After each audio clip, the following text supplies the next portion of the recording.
Welcome to ప్రజా చైతన్యం. ఈ రోజు మనతో పాటుగా ఎంవీఎస్ నాగిరెడ్డి గారు మనతో పాటుగా ఉన్నారు. వైఎస్ఆర్సీపీకి సంబంధించిన ఏదైతే వికలాంగుల్ని పట్టించుకోవట్లేదు జగన్మోహన్ రెడ్డి గారు ప్రభుత్వం వచ్చిన తర్వాత అనేసి టీడీపీ వాళ్ళు వ్యాఖ్యలు చేస్తున్నారో దాని గురించి మాట్లాడే ప్రయత్నం చేద్దాం. నమస్కారం సార్. సరే, ఇది అంటే ఒక చక్కటి కార్యక్రమం వీళ్ళు చేసుకుంటున్నారు. ఇప్పుడు మధ్యలో టీడీపీ వాళ్ళని మాత్రం దాన్ని వద్దు.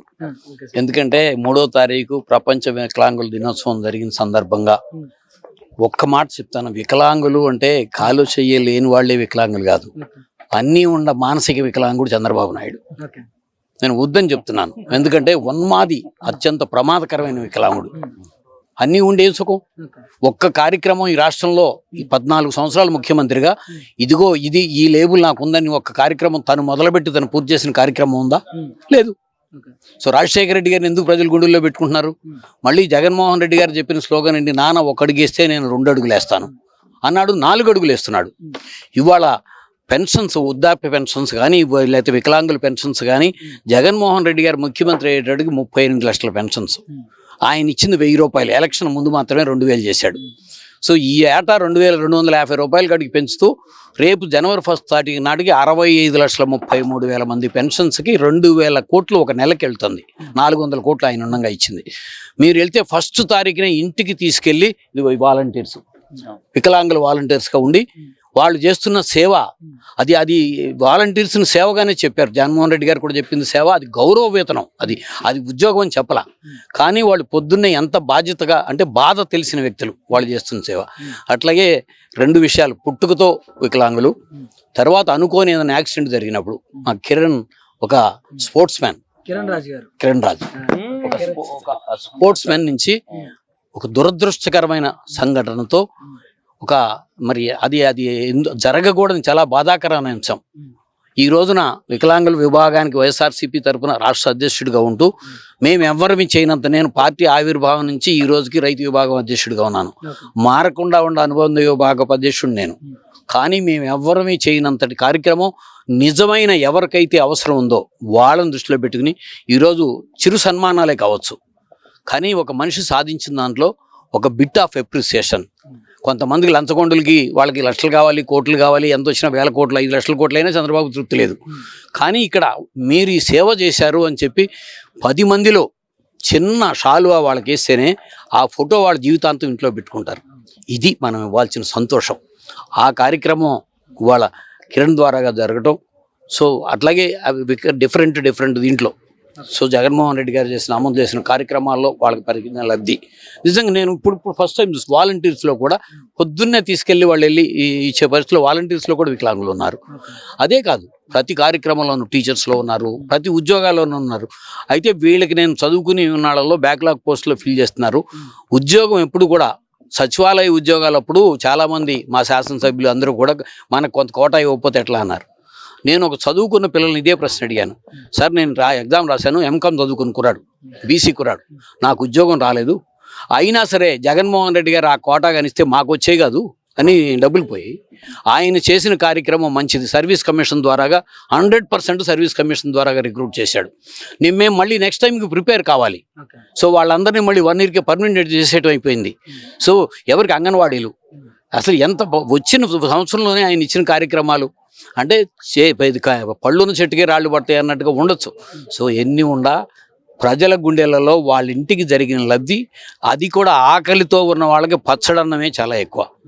సో వృద్ధులకి రేపొద్దున్నే ఫస్ట్ మా గవర్నమెంట్ తిరిగి రావడంలో ప్రధానమైన వ్యక్తుల్లో ఓల్డేజ్ పెన్షనర్సే. సో నవరత్నాల స్కీమ్స్ అన్నీ కూడా ఇక్కడ ఎక్కడా కూడా ఎవరి ప్రమేయం లేదు, మా ప్రమేయం కూడా ఏం లేదు. ఎలిజిబిలిటీ ఉంటే ఆటోమేటిక్గా అర్హతతో పాటే వచ్చేస్తున్నాయి. సో అట్లాగే ఉద్యోగాల్లో కూడా ఈ రోజే వచ్చింది మీకు, అంటే స్మాల్ స్కేల్ ఇండస్ట్రీస్ అన్ని 40% ఆంధ్రప్రదేశ్లో పెరగబోతుంది. సో రాబోయే రోజుల్లో ఇండస్ట్రియల్ ఎంప్లాయ్మెంట్లో కూడా ఆంధ్రప్రదేశ్ టాప్ కాబోతుంది. రాబోయే నెక్స్ట్ 5 ఇయర్స్లో ఇండియాలోనే ఒక ఉన్నతమైన స్థానంలోకి రాష్ట్రం ఎదగబోతుంది. అంటే మునిగిపోతున్న వైఎస్ఆర్సీపీ పడవ నుంచి అందరు దూకేస్తున్నారనేసి చంద్రబాబు నాయుడు వ్యాఖ్యలు చేస్తున్నాడు కదా సార్. చంద్రబాబు నాయుడు గారు 2004లో రాజశేఖర రెడ్డి గారు ముఖ్యమంత్రి అయిన తర్వాత 3 నెలలకే అమ్మో ప్రజలు నన్ను ఎందుకు దించానని ఏడుస్తున్నారు, సో రాజశేఖర రెడ్డిని ఎందుకు ఎక్కిచ్చారా అని ఏడుస్తున్నారని మాట్లాడాడు. 2009లో మహాకూటమి కట్టాడు. ఎవరితో? టీఆర్ఎస్తో. కమ్యూనిస్టులతో అందరితో కలిపి.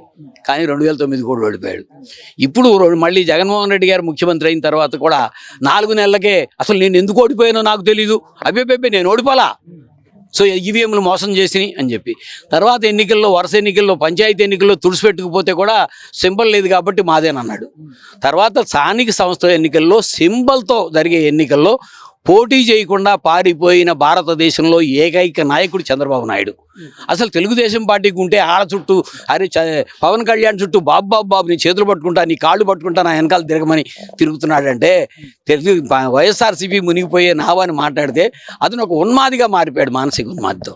వైఎస్ఆర్సీపీ తిరిగి మళ్ళీ ప్రభంజనంతో అరే 65,33,000 పెన్షన్స్, 3,000 పెన్షన్స్ రేపు ఫస్ట్ తారీఖుకి వెళ్తున్నాయి.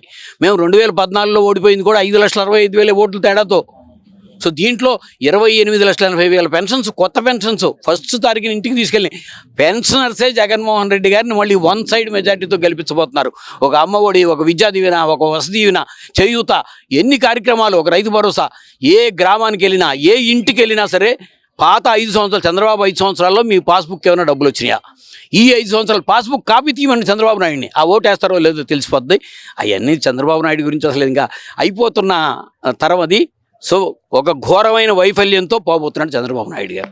అంటే జగన్మోహన్ రెడ్డి 4.5 ఏళ్ల పాలనలో ప్రజలకు ఒరిగిందేమీ లేదు, దాచుకోవడం దోచుకోవడమే సరిపోయింది జగన్ అనేసి చంద్రబాబు నాయుడు గారు మాట్లాడుతున్నారు కదా, దాని గురించి మీరేం చెప్తారు? ఆ మాట నేను ఇందాక చెప్పాను కదా, రాష్ట్రంలో మీ ఇష్టం వచ్చిన గ్రామానికి వెళ్ళండి, నారావారిపల్లికి వెళ్ళండి, లేదా కుప్పం నియోజకవర్గంలోని గ్రామానికి వెళ్ళండి, ఎక్కడైనా పార్టీ చూసి ఒక్క కార్యక్రమాన్ని జగన్మోహన్ రెడ్డి గారు ఆపాడా? నారావారిపల్లిలో కానీ కుప్పంలో కానీ గత 5 సంవత్సరాల్లో తెలుగుదేశం పాలనలో అడుక్కునే వాళ్ళు ఉన్నారా లేరా? ఇప్పుడు ఒక్కళ్ళైనా సరే అన్నం పెట్టనివని అడుక్కునే వాళ్ళు ఉన్నారేమో చెప్పమానండి. ఇవి ప్రజలంతా ఎక్కడికి వెళ్ళింది? సామాన్య ప్రజలు. జగన్మోహన్ రెడ్డి గారు చెప్తున్నాడు కదా, నేను సంపన్నుల కోసం కాదు పనిచేసింది, సామాన్య ప్రజల కోసం, వికలాంగుల కోసం, లేకపోతే తినటానికి తిండి లేని నిరుపేదల కోసం, వృద్ధుల కోసం. సో నా బిడ్డలు వదిలేశారనేది కాదు. ఈ ఓల్డేజ్ హోమ్కి వెళ్తే, నేను కోటప్పకొండ దగ్గర ఓల్డేజ్ హోమ్కి వెళ్ళా, 60 మంది ఓల్డేజ్ హోమ్లో ఉన్నారు. ఒక్క అతను మాత్రమే పెన్షనర్, అంటే పోస్టులో రిటైర్ అయ్యాడు. మిగతా 59 మందికి పెన్షన్స్ వస్తున్నాయి. 4,000 రూపాయలు కట్టాలి, అది పెయిడ్ హాస్టల్. సో 2,750 రూపాయలు పెన్షన్ వస్తుంది. ఊళ్ళో 1 ఎకరం 2 ఎకరాలు ఉంటే గౌరవప్రదంగా బతుకుతున్నారు. శ్రీశైలంలో ఓల్డేజ్ హోమ్కి వెళ్ళారు, సేమ్ ఇదే సిచ్యువేషన్. సో అంత సామాజిక న్యాయం దేశంలో ఏ రాష్ట్రంలోనూ జరగలేదు. ఫైనల్గా ఒక్క మాట చెప్తాను, భారతదేశంలో అతిపెద్ద రాష్ట్రం ఉత్తరప్రదేశ్. వరుసగా నెహ్రూ గారి దగ్గర నుంచి మొదలుపెట్టి 5 ప్రధానమంత్రులు ఉత్తరప్రదేశ్ నుంచి ఎన్నికయ్యారు. ఇప్పుడు ఉత్తరప్రదేశ్ ముఖ్యమంత్రి గారు యోగి ఆదిత్యనాథ్ దాస్ గారికి చాలా మంచి పేరు ఉంది, మళ్ళీ రీఎలెక్ట్ అయ్యాడు. కానీ అంత పెద్ద రాష్ట్రంలో కూడా ఎవ్వరు కూడా 30 లక్షల ఇళ్ల స్థలాలు ఇచ్చిన పరిస్థితి ఉత్తరప్రదేశ్లోనే లేదు. 31 లక్షల ఇళ్ల స్థలాల పట్టాలు మహిళల పేరుతో ఇచ్చి 22 లక్షల ఇళ్ళు నిర్మాణం జరుగుతూ ఉంటే ప్రతి మనిషి కళ సొంత ఇల్లు. అది ఎంతదనేది కాదు. సో హైదరాబాద్లో కేపీహెచ్బీ కాలనీలో ఎల్ఐజీ కాలనీ ఎంత ఉంటుంది? సో మీకు బెంగళూరు వెళ్ళండి, బ్రిటిషర్స్ రోజుల్లో పట్టాలు ఇచ్చారు, వర్టికల్గా ఉంటాయి, అంతా కలిపితే 1 సెంటు కూడా ఉండదు. దాని విలువ వాళ్ళు నా ఇంట్లో నా గూళ్ళో ఉంటున్నాను అనే మానసిక ధైర్యాన్ని కల్పించే కార్యక్రమం తీసుకుంటే అదన్నీ వేది చంద్రబాబు గారికి, నాయుడు గారికి నచ్చవు. ఇప్పుడు ట్యాబుల మీద రాశారు. వాళ్ళ ఇంట్లో వాళ్ళ పిల్లలందరూ చిన్నపిల్లాడి దగ్గర నుంచి వాడికి 8వ నెల 10వ నెలకే పాలు ఇచ్చేటప్పుడే ఒక సెల్ ఫోన్ ఇస్తారు. కానీ పేద పిల్లలకి ట్యాబ్ ఇస్తే మాత్రం అదేదో అన్యాయం అయిపోతుందంట. అంటే వాళ్ళ ఎక్కడి నుంచి ఉంది? ప్రపంచమే దీంట్లోకి ఉంది. సో నాలెడ్జ్ మొత్తం, ఇప్పుడు నేనైనా సరే ఎక్కడికైనా వెళ్తాను, నాకు వెళ్ళే ముందు మొత్తం డేటా అంతా కూడా అప్డేటెడ్ డేటా వితిన్ ది మినిట్స్లో తీసుకోగలుగుతాను. సో గూగుల్లోకి వెళ్తే. సో అది ఆ పిల్లలకి రాకూడదు. అంటే కుప్పం కాన్స్టిట్యున్సీని ఎడ్యుకేషన్తో డెవలప్ కానియకుండా ఉంచి చిత్తూరు జిల్లాలో లోయెస్ట్ లిటరసీ రేట్ ఉన్నది కుప్పం నియోజకవర్గం. ఆంధ్రప్రదేశ్ మొత్తంలోనూ లోయెస్ట్ లిటరసీ రేట్ ఉన్నది కుప్పం నియోజకవర్గంలోని గుడిపల్లి మండలం.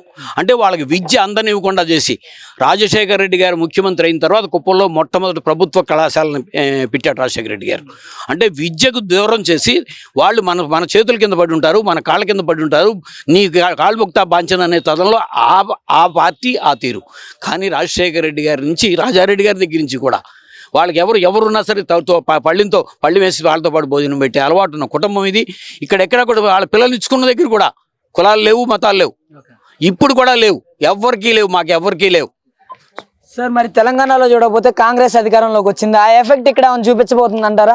అంటే పవన్ కళ్యాణ్ చూడకపోతే బీజేపీతో పొత్తు పెట్టుకున్నాడు తెలంగాణలో, ఆంధ్ర వచ్చేసి టీడీపీతో పొత్తు పెట్టుకున్నారు, ఇన్ని పార్టీలు అలయన్స్ తో పోటీ చేస్తున్నాయి, జగన్ గారు సింగిల్ గా పోటీ చేస్తున్నారు, ఎన్నికల సమయం 3 నెలలే ఉంది, ఎలా ఉండబోతుంది అంటారు? తెలంగాణలో కాంగ్రెస్ కి 64 సీట్లు వచ్చినాయి కదా. 64 సీట్లలో కేవలం 2 మాత్రమే చంద్రబాబు నాయుడు గారిని అభిమానించేవాళ్ళు. సో వాళ్ళు చెప్పుకునేది రేవంత్ రెడ్డి మా మనిషి అని చెప్పుకుంటున్నారు. క్యాబినెట్ మొత్తం రాజశేఖర రెడ్డి గారి ఫోటోని పూజా గదిలో పెట్టుకున్న వాళ్ళు. సో 2 జైంట్స్ని రేవంత్ రెడ్డిని కేసీఆర్ని ఓడించిన వ్యక్తి బీజేపీ నుంచి. సో రాజశేఖర రెడ్డి గారి దగ్గర జిల్లా పరిషత్ చైర్మన్, ఆ తర్వాత విడబడినప్పుడు వైఎస్ఆర్ కాంగ్రెస్ పార్టీలో పనిచేసిన మనిషి, రాష్ట్ర విభజన జరిగేదాకా కూడా వైఎస్ఆర్ కాంగ్రెస్ పార్టీలోనే ఉన్న మనిషి, 14 నుంచి 18 దాకా ఎటు లేడు న్యూట్రల్గా ఉన్నాడు. తర్వాత అత్యంత నిజాయితీగా పనిచేసి అంటే రాజశేఖర రెడ్డి గారి వారసత్వం అంటే అది.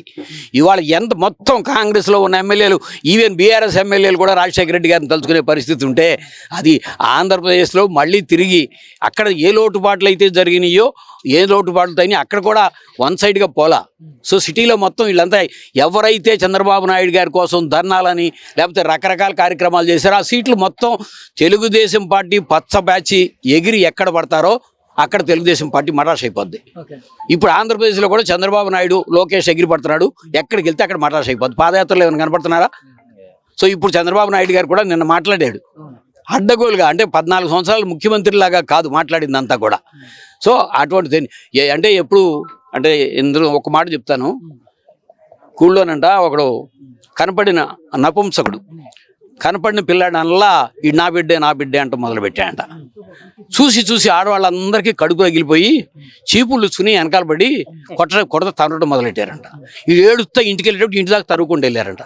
భార్య బయటకు వచ్చి ఏం జరిగిందని అడిగితే, అమ్మ మీ భర్త కనపడిన పిల్లలందరినీ నా బిడ్డ అంటున్నాడు, అందుకని కొట్టామంటే, అది ఆ అమ్మాయి ఇప్పుడు దాకా గౌరవంగా ఈ కుటుంబం గౌరవం కోసం నీతో నువ్వు నపుంసకుడవైనా నేను కాపురం చేశాను అని మెడలో మంగళసూత్రం దించి వాడి మెడలో బారేసి ఊరు కాదు పారిపోయేదాకా తనమని చెప్పి నేను పుట్టింటికి వెళ్ళిపోయిందంట. సో చంద్రబాబు కూడా జరగబోయేది అది. ఏది చూసినా నేనే చేశాను, పోలవరం చూసినా నేనే చేశాను, నాగార్జున సాగర్ చూసినా నేనే చూశాను,